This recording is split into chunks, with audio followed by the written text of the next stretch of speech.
I attempted to bring some technical content this week. Can you explain why these are recessed down? It's fucking awesome. I asked them a question, they just fuck off. The formwork's going in place to set up for the pour for the ground slab. Where we left off, all the basement walls are in place. There's still uprights you see there with the beams. That will soon become the base for the concrete slab where all the timber and steelwork gets put in place.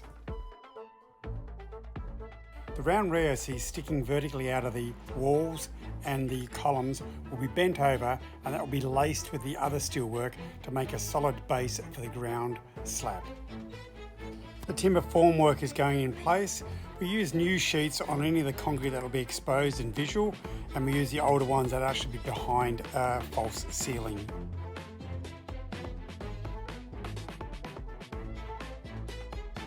The timber is now down in place. Those deeper recesses form part of the structural beams, which end up being about 500mm thick. The white PVC conduit you see there become part of the utilities that we're running cables through, power, water, sewerage, etc. So when the concrete pours put in place, you've got the holes to run or feed all the wires or water pipes through. Closer look a bit of the PVC conduit. This will be the view from the living room, kitchen, patio area out the front. We'll actually soon be putting in palm trees, about 5 metre advanced palm trees. There's a couple popping up. And the other one over the end there.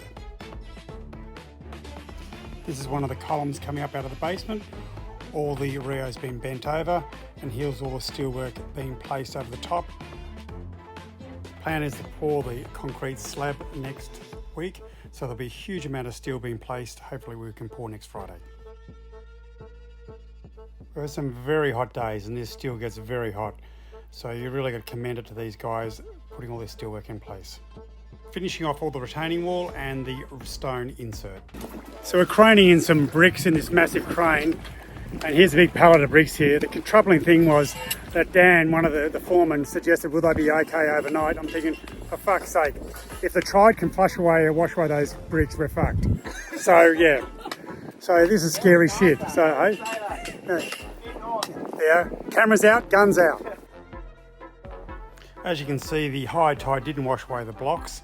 Here's the guys finish off the block wall.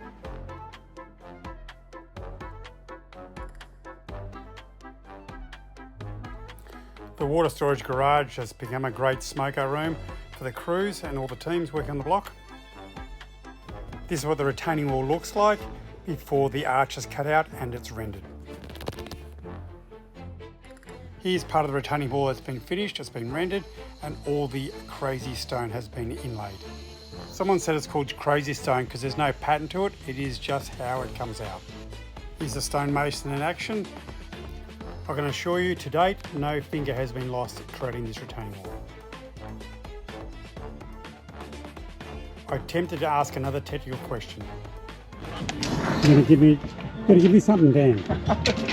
You're going to stop walking off every time I ask you a question, for fuck's sake.